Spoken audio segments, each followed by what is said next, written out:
Hello friends, ओम श्री गणेशाय नमः। जय श्री कृष्णा।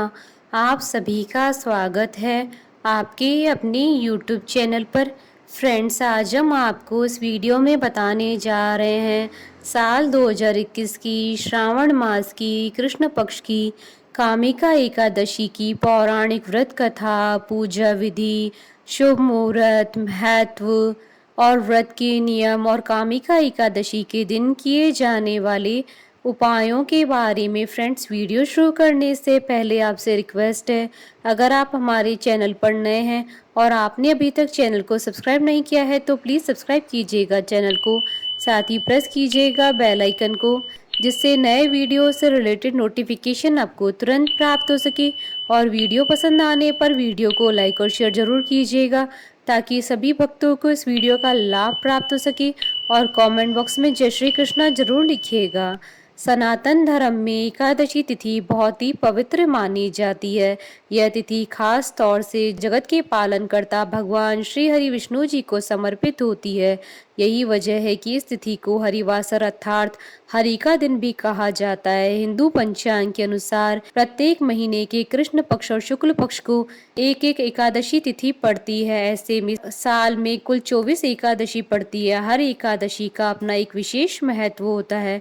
सावन मास की कृष्ण पक्ष की एकादशी को कामिका एकादशी और पवित्रा एकादशी के नाम से जाना जाता है। इस दिन विशेष रूप से भगवान विष्णु के उपेंद्र रूप की पूजा होती है। इस एकादशी का विशेष महत्व माना गया है क्योंकि यह सावन के पवित्र महीने में पड़ती है। इसके अलावा जो भी जातक कामिका एकादशी का व्रत रखता है उसे पूर्व जन्म के पापों से मुक्ति मिल जाती है।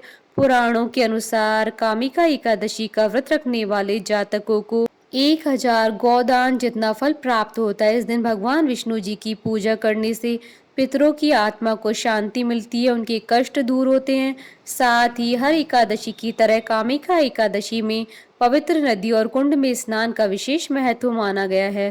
पुराणों के अनुसार कामिका एकादशी में पवित्र नदी और कुंडों में स्नान करने से जातकों को अश्वमेघ यज्ञ के जितना फल प्राप्त होता है। इस व्रत की कथा सुनने मात्र से ही वाजपेयी यज्ञ का फल प्राप्त होता है। इस एकादशी के दिन जो लोग सावन माह में भगवान विष्णु जी की पूजा करते हैं, माना जाता है कि उनके द्वारा गंधर्वों और नागों की पूजा भी संपन्न हो जाती है। फ्रेंड्स, अब आइए जानते हैं कामिका एकादशी के व्रत के नियमों के बारे में।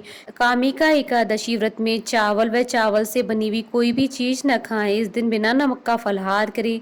फलाहार भी केवल 2 समय ही करें। फलाहार में तुलसी दल का अवश्य ही प्रयोग करना चाहिए। पीने के पानी में भी तुलसी दल का प्रयोग करना उचित होता है। कामिका एकादशी पर पके हुए फलों का सेवन वर्जित माना जाता है, इसलिए कामिका एकादशी के दिन पके हुए फलों का सेवन न करें। कामिका एकादशी का व्रत करने से ब्रह्म हत्या आदि पापों के दोषों से मुक्ति मिलती है। फ्रेंड्स, अब आइए जानते हैं कामिका एकादशी के शुभ मुहूर्त के बारे में। हिंदू पंचांग के अनुसार इस बार कामिका एकादशी व्रत 4 अगस्त 2021 बुधवार के दिन है।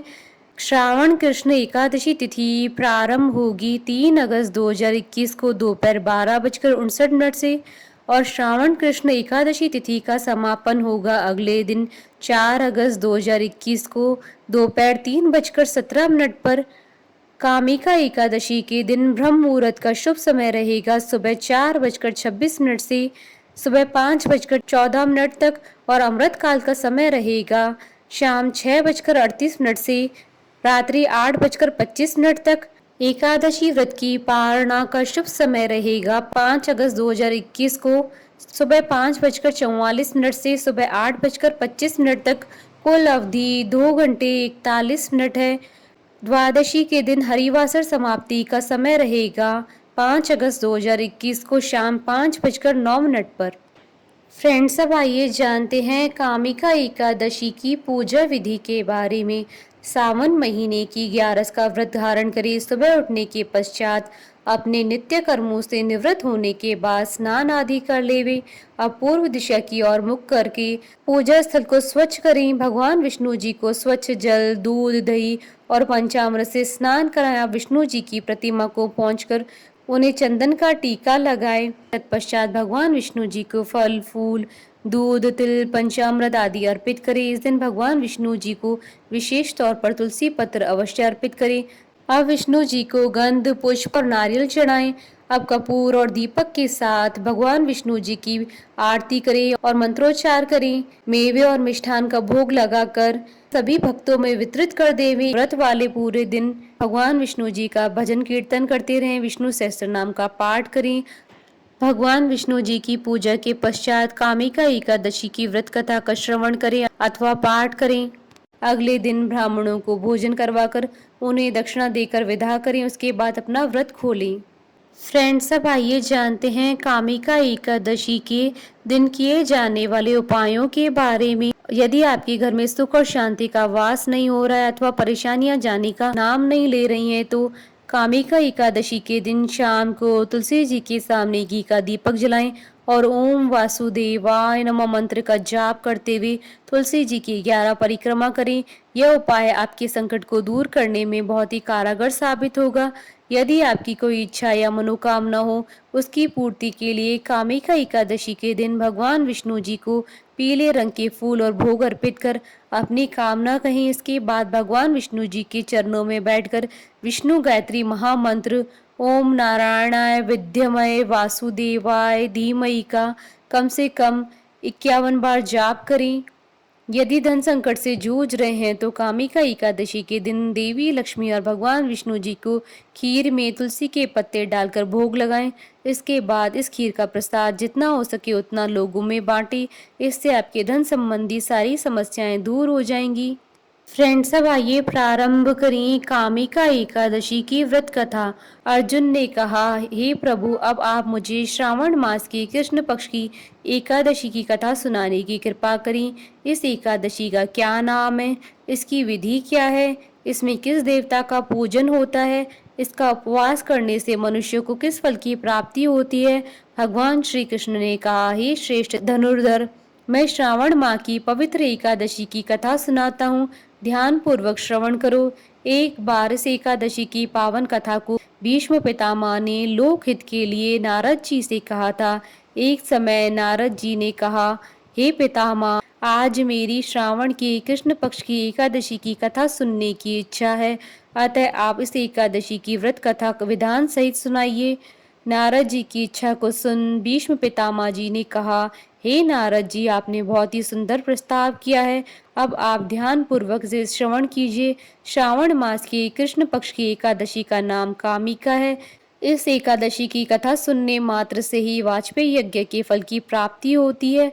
कामिका एकादशी के उपवास में शंख चक्र गदाधारी भगवान विष्णु जी का पूजन होता है। जो मनुष्य इस एकादशी को धूप, दीप, नैवेद्य आदि से भगवान विष्णु जी की पूजा करते हैं, उन्हें गंगा स्नान के फल से भी उत्तम फल की प्राप्ति होती है। सूर्य ग्रहण और चंद्र ग्रहण में केदार और कुरुक्षेत्र में स्नान करने से जिस पुण्य की प्राप्ति होती है, वह पुण्य कामिका एकादशी के दिन भगवान विष्णु जी की भक्ति पूर्वक पूजा करने से प्राप्त हो जाता है। भगवान विष्णु की श्रावण माह में भक्ति पूर्वक पूजा करने का फल समुद्र और वन सहित पृथ्वी दान करने के फल से भी ज्यादा होता है। व्यतिपात में गंडकी नदी में स्नान करने से जो फल प्राप्त होता है, वह फल भगवान की पूजा करने से मिल जाता है। संसार में भगवान की पूजा का सबसे ज्यादा फल है, अतः भक्ति पूर्वक भगवान की पूजा न बन सके तो श्रावण माह की कृष्ण पक्ष की कामिका एकादशी का उपवास करना चाहिए। आभूषणों से युक्त बछड़ा सहित गोदान करने से जो फल प्राप्त होता है, वह फल कामिका एकादशी के उपवास से मिल जाता है। जो उत्तम द्विज श्रावण माह के कृष्ण पक्ष की कामिका एकादशी का उपवास करते हैं तथा भगवान विष्णु जी का पूजन करते हैं, उनसे सभी देव, नाग, किन्नर, पितृ आदि की पूजा हो जाती है। इसलिए पाप से डरने वाले व्यक्तियों को विधि विधान से इस उपवास को करना चाहिए। संसार सागर तथा पापों में फंसे हुए मनुष्य को इनसे मुक्ति के लिए कामिका एकादशी का व्रत करना चाहिए। कामिका एकादशी के उपवास से सभी पाप नष्ट हो जाते हैं और संसार में सबसे अधिक पापों को नष्ट करने वाला और कोई उपाय नहीं है।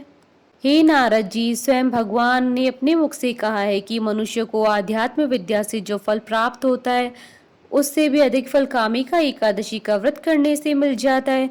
इस उपवास को करने से मनुष्य को न यमराज के दर्शन होते हैं और न ही नरक के कष्ट भोगने पड़ते हैं, वह स्वर्ग का अधिकारी बन जाता है।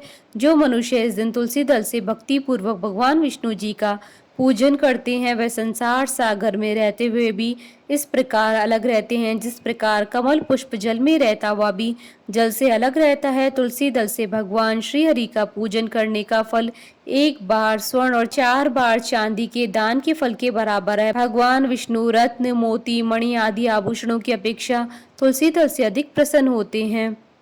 जो मनुष्य प्रभु का तुलसी दल से पूजन करते हैं, उनके सभी पाप नष्ट हो जाते हैं।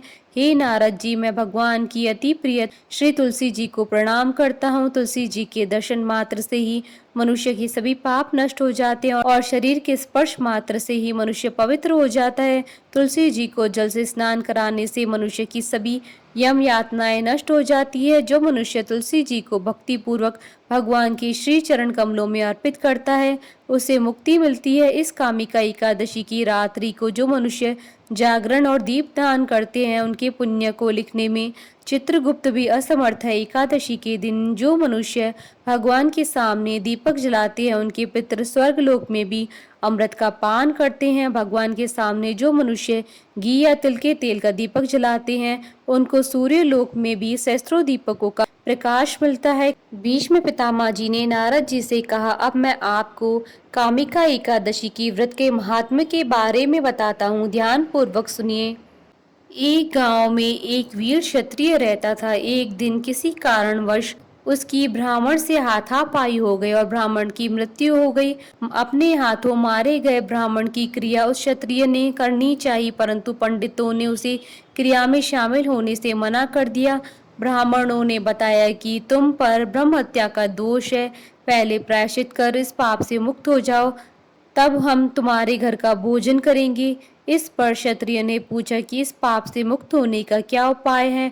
तब ब्राह्मणों ने बताया कि श्रावण माह के कृष्ण पक्ष की एकादशी को भक्ति भाव से भगवान श्रीधर का व्रत एवं पूजन कर ब्राह्मणों को भोजन करा के सदक्षिणा के साथ आशीर्वाद प्राप्त करने से इस पाप से मुक्ति मिलेगी। पंडितों के बताए तरीके पर व्रत कराने वाली रात में भगवान श्रीधर ने क्षत्रिय को दर्शन देकर कहा कि तुम्हें ब्रह्म हत्या के पाप से मुक्ति मिल गई है। इस व्रत को करने से ब्रह्म हत्या आदि के सभी पाप नष्ट हो जाते हैं और इस लोक में सुख भोगकर प्राणी अंत में विष्णु लोक को जाते हैं। इस कामिका एकादशी के महात्म्य के श्रवण और पठन से मनुष्य स्वर्ग लोक को प्राप्त करते हैं। कथा सार, भगवान श्री हरि सर्वोपरि हैं। वे अपने भक्तों की निश्चल भक्ति से ही सहज ही प्रसन्न हो जाते हैं। तुलसी जी भगवान विष्णु जी की प्रिया हैं। भगवान श्री हरि हीरे मोती सोने चांदी से इतनी प्रसन्न नहीं होती जितनी प्रसन्नता उन्हें तुलसी दल की अर्पण करने पर होती है। बोलिए भगवान विष्णु की जय, सनातन धर्म की जय। हमारे साथ इस वीडियो में अंत तक बने रहने के लिए आपका धन्यवाद। ओम श्री गणेशाय नमः। जय श्री कृष्ण।